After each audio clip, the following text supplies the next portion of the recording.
3 or 4 at a time, and there's somebody that wants to come next, I'll see. And I think we've got about 20 minutes here, so that should be lots of time. Try and keep the questions succinct, and I'll try and get the responses to be succinct as well. Thank you very much, Bruce. My name is John Bevington. I live in Gibsons. I'd like to direct my question to both Mayor Reid and Darren Inkster.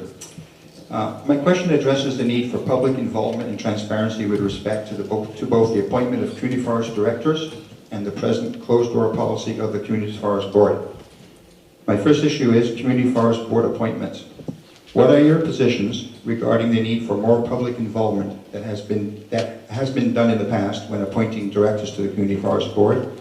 My second issue is the need for public transparency at the Community Forest Board meetings. The British Columbia Community Forest Association, in their handbook on community forestry, has a section on how to keep the community in community forestry. Two important principles are described in the handbook: transparency and meaningful involvement of the public.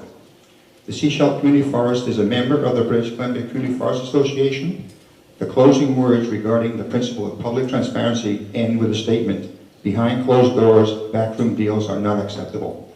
What are your positions regarding the present closed-door policy of the Community Forest Board to hold all meetings in camera and thus exclude attendance by the general public from these meetings? Thank you. Okay, that's a great example for me to start with.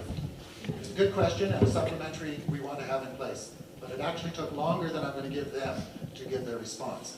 The first one was about transparency in appointments. Good, quick question, you can get that out in 10 seconds. The second part, what about transparency in the actual board meetings themselves?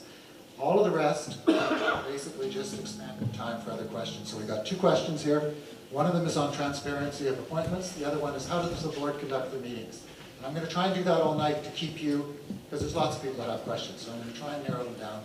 I know there's lots of background. Not everyone has more questions than that, but let's narrow them. So okay. I'll try to be something. As we listened to the community to set up our board, we heard very clearly from the community that they wanted a professional board, and that they wanted 2 people elected from at large at the annual general meeting. We did that. We advertised in the paper. We sought out people from the entire Sunshine Coast, good qualified people to meet the skill set we thought that would make this successful and not a burden to the community. So I think that the selection of the board members has been very transparent and public. The meetings, I think that we must respect the way the board is run. There are public people through the public process on that board. It is a managed company and run like any other corporation. As we look at the community forest for the province, we realize that each one, in fact, is unique. And the Community Forest Association makes that very clear. So we respect the way our board is operating, and we know that they're bringing forward some suggestions of change that you'll be hearing shortly on how the meetings are held. So we hear you, and John, I don't totally agree with you. thank you, Cameron Reid. Darren Inkster.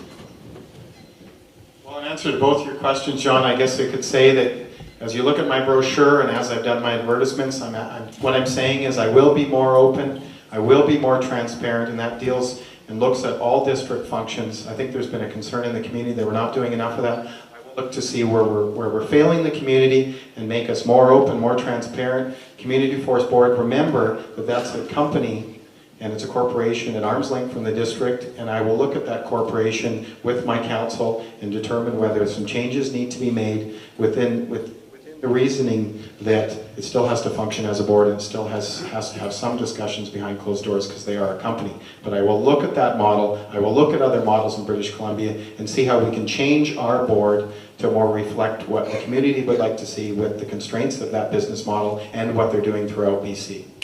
Thank you.